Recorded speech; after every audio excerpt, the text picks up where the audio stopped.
Hi guys, అందరికీ నమస్కారం. నేను స్టేజ్ మీద పాడిన పాట ఇప్పుడు ఎంతో వైరల్ అవుతుంది, ఇంకెక్కువనే అవుతుంది. ఆ పాట నచ్చి ఎంజాయ్ చేసి వైబ్ అవుతున్న వాళ్ళందరికీ నైస్, హ్యాపీ, ఎంజాయ్ పండుగ. బట్ నచ్చని వాళ్ళకి I'm sincerely telling I'm not at all sorry. Because మీ మనోభావాలు ఇప్పుడు హర్ట్ అయినాయేమో, నాది ఎప్పుడో హర్ట్ అయినాయి. నన్ను ఇన్ని సంవత్సరాలుగా వందల వేల పదాలు నా మీద వాడారు, ఎన్నో బూతులు, ఎన్నోసార్లు, ఎన్నో ఒకేషన్స్లో ఫర్ నో రీజన్, నా తప్పే లేకుండా నన్ను అన్నారు.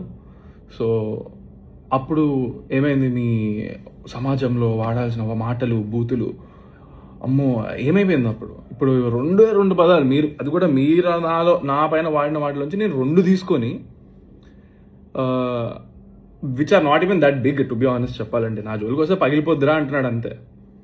నా జోలికి రాకండి, పగిలిపోద్ది వస్తే. I stand by those words. దగ్గరకు వచ్చి చూడు, తెలుస్తుంది.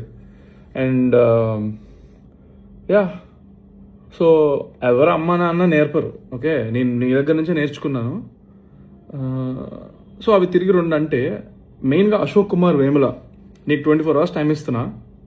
నువ్వు గనక నాకు 24 hours అపాలజీ నీ నుంచి రాలేదనుకో, దీన్ని నేను ఎక్కడ ఎస్కలేట్ చేయాలి, ఎంత చేయాలో నేను అసలు ఇంతవరకు నా లైఫ్లో నేను ఒక మీమర్ కానీ, ట్రోలర్ కానీ, లేకపోతే నా మీద వాడిన వర్డ్స్ కానీ ఎప్పుడు కూడా నేను రియాక్ట్ అవ్వలేదు. అంటే బాధ ఎక్స్ప్రెస్ చేయలేదు, ఎక్కడ ఏ సింపతి కోరుకోలేదు, లేకపోతే కంప్లైంట్ అనేది కానీ, రచ్చ కానీ ఏం చేయలేదు. ఎందుకంటే ఎవరు ఏమన్నా సరే నన్ను అన్నారు, నన్నే అన్నారు, నేను లైట్ తీసుకున్నాను. I took it as criticism. ఎంతవరకు తీసుకోవాలి అంతవరకు క్రిటిసిజంగా తీసుకున్నాను. అండ్ సరదాగా వదిలేశాను. కానీ దిస్ పర్సన్, నువ్వు మా ఇంట్లో మహిళలను అన్నావు, మా నాన్నగారిని అన్నావు, నాతో వర్క్ చేసిన వాళ్ళని అన్నావు, నేను దేవుళ్ళగా భావించే ప్రొడ్యూసర్లు అన్నావు, అండ్ ఆ రోజు వచ్చిన గెస్టులను అన్నావు, అందరినీ అన్నావు. చాలా నీచంగా, చండాలంగా, అసభ్యకరమైన మాటలు వాడి అన్నావు. ఒక ఫోన్ వీడియో పెట్టేసి డైరెక్ట్గా మాట్లాడావు. It is not criticism, it was degradation, defamation, insults. నీకుందిరా రే, నేను ఆల్రెడీ మాట్లాడుతున్నా లాయర్లతో. ఫస్ట్ టైం సీరియస్ తీసుకొని నేను ఎలాగని ప్రాపర్ వేలో వెళ్తాను. ఇలాగ నేను ఫోన్ ఉంది కదా అని పొద్దున్న లేచేసి ఇట్లా పెట్టేసి మాట్లాడేసి చండాలం చేయడం కాదు. బుర్రు ఉంటే ప్రాపర్గా, కన్స్ట్రక్టివ్గా, ప్రోగ్రెసివ్ వేలో వెళ్ళాలి. నీకు నిజంగా నీకు మనోభావాలు హట్ అయినాయి, ఇది ఒక సమాజంలో నువ్వు ఒక లీడర్గా ఫీల్ అయ్యి ఏదో స్టాండ్ తీసుకుందాం అనుకుంటే, తీసుకునేది ఏదో సరిగ్గా తీసుకో, అర్థమవుతుందా? అంత బూతులు నేను వాడిన దానికి నువ్వు మాట్లాడిన వర్డ్స్కి అసలు అది నువ్వు ఎలా రైట్ అవుతావు అసలు నీకు అర్థమవుతుందా? నిజంగా నువ్వు అదే ప్రాపర్గా చెప్తే, ఏదో పెద్ద ఆయన చెప్తున్నాడు కదా, ఆహా ఓకే సార్, కరెక్టే సార్, మేబీ సారీ కూడా చెప్పేటోడేమో. అంటే నువ్వు అంతా నిజంగా సిన్సియర్గా ప్రాపర్గా మాట్లాడితే, నువ్వు మాట్లాడే విధానంలో అసలు మెచ్యూరిటీ లేదు. అండ్ నా విషయానికి వస్తే, నేను ఒకటే, I want to tell you all, అసలు నేను ఎప్పుడైనా ఏ రోజైనా ఏదైనా తప్పు చేశానా? నాకు సిన్సియర్గా నాకు చేసి ఉంటే కనుక నాకు చెప్పండి. I really want know. నేను ఎంతో మందితో వర్క్ చేశాను. ఈ చేసిన 2 మూవీస్లో అందులోంచి ఒక్కళ్ళని నేను వాళ్ళతో తప్పుగా బిహేవ్ చేసినట్టు కానివ్వండి, లేకపోతే ఏమంటారు యాటిట్యూడ్ చూపించినట్లు కానీ, లేకపోతే అట్లా చెప్పమనండి, చూద్దాం. ఎందుకంటే ఐఎమ్ వెరీ కాన్ఫిడెంట్.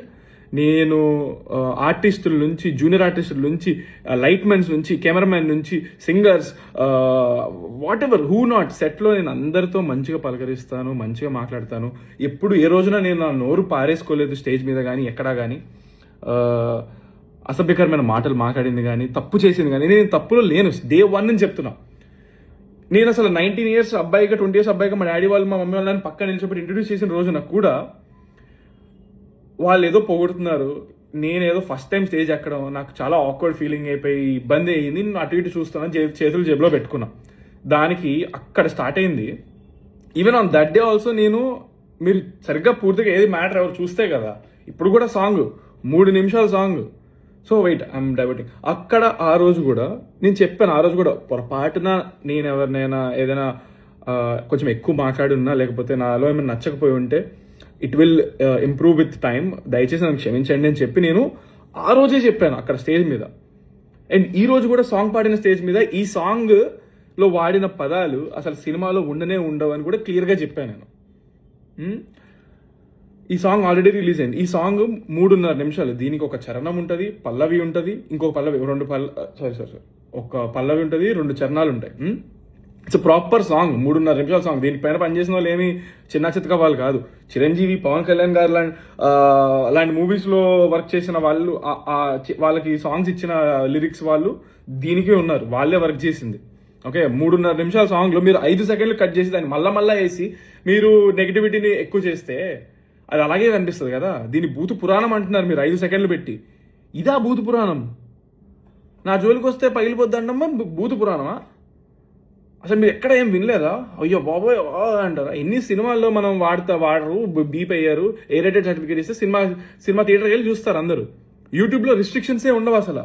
రిస్ట్రిక్షన్స్ లేకపోయినా కూడా మేము ఈ సాంగ్ ఒరిజినల్ వర్షన్లో మేము పెట్టలేదు. అది వి ఫెల్ లైక్ అంత అవసరం లేదేమో అనిపించింది. నేను ఇప్పుడు నా సినిమా రిలీజ్ ఉందిరా భయ్, నేను ఏదో కొంచెం ఇంపాక్ట్ క్రియేట్ చేసుకొని February 6th నా సినిమా రాబోతుంది కాబట్టి కొంచెం బజ్ క్రియేట్ చేసుకుందామని నేను కావాలని స్వతహాగా నా సొంతంగా I take complete responsibility. By the way మా ప్రొడ్యూసర్ కానీ, డైరెక్టర్ కానివ్వండి, లేకపోతే అక్కడ వచ్చిన గెస్టులు కానివ్వండి, మా అమ్మ నాన్న కానీ ఎవరికి తెలియదు నేను ఆ 2 పదాలు చేంజ్ చేసి పాడతానని ఎవరికి తెలియదు. ఓకే, సో నేను ఏదో ఇంపాక్ట్ క్రియేట్ చేసుకుందామని చేశాను అనమాట. అంతే. నన్ను నేనుగా నేను ఎప్పుడు ఉంటాను. I feel like people sometimes నాలో ఉన్న హోప్ అంతా చంపేసి, నా కాన్ఫిడెన్స్ అంతా కిల్ చేసేసి, ఇంకా అసలు they want see me cry అన్నట్టుగా అనిపిస్తూ ఉంటుంది. బట్ దేవుడి దయ వల్ల నేను స్టార్టింగ్ నుంచి నేను ఎన్ని మాటలు పడినా కూడా I always been confident and head strong and ఏదో కసి బ్లైండ్గా సాధించాలని ఒళ్ళు హూనం చేసుకుంటూ కష్టపడుతున్నాను. సో February 6th బరాబర్ ప్రేమిస్తా మూవీ వస్తుందండి. మీరు సినిమా చూడండి. It's a clean movie. మీకు సినిమా నచ్చినట్లయితే 4-5 చెప్పండి బాగుంది సినిమా, నచ్చిందని. నా కష్టం నచ్చితే నన్ను ఆదరించండి దయచేసి. బట్ యా,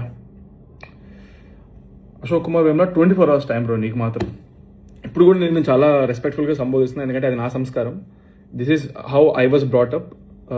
అన్లైక్ యూ, మీరు ఎలా వాడారో వర్డ్స్ అదంతా మీ కామన్ సెన్స్ లేదు మీకు, అలాగే వదిలేస్తున్నా దాన్ని.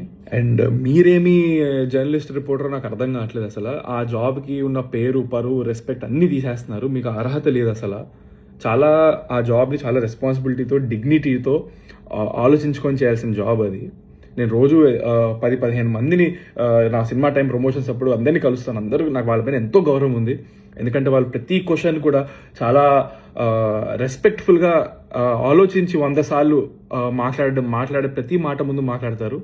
అలాంటి జాబ్ చేస్తున్నా అని చెప్పుకుంటూ నువ్వు వాళ్ళ పరువు తీస్తున్నావు అలా మాట్లాడుతూ. ఇన్ఫ్యాక్ట్ నేను స్టేజ్ 3 సాంగ్ పాడి దిగిన వెమ్మటే నాకు ఫస్ట్ అప్రిషియేట్ చేసిన person, one of the most respected and ఎప్పటి నుంచో ఉన్న senior most journalist come reporter ఆయన నాకు షేక్ హ్యాండ్ ఇచ్చారు. అక్కడ ఇంకా ఎంతోమంది రిపోర్టర్లు, జర్నలిస్ట్ ఉన్నారు, అందరూ అప్రిషియేట్ చేశారు. నా సాంగ్ అయిపోయిన తర్వాత ఫుల్ క్లాప్స్, విజిల్స్ అందరూ చేశారు. అండ్ వాళ్ళందరూ అప్రిషియేట్ చేసింది, మెచ్చుకుంది నేను వాడిన బూతులు కాదండి, నేను చేసిన అటెంప్ట్కి. నేను కాన్ఫిడెంట్గా పాడింది, ఎందుకంటే నేను పెద్ద సింగరేం కాదు, నేను సూపర్ పాడానని చెప్పట్లేదు. బట్ అలా సింగర్ కాని పర్సన్ స్టేజ్ ఎక్కి పాడడం అంత ఈజీ కాదని వాళ్ళు గ్రహించి నా ఎఫర్ట్కి నన్ను మెచ్చుకున్నారనమాట. అది వాళ్ళకున్న maturity. And I was able to entertain them for 3 minutes అనేది I'm very happy and proud about it, because I was able to and I gave my sincere effort to sing and entertain. So guys, thank you. And Ashok Kumar Vemula 24 hours, you better send me an apology.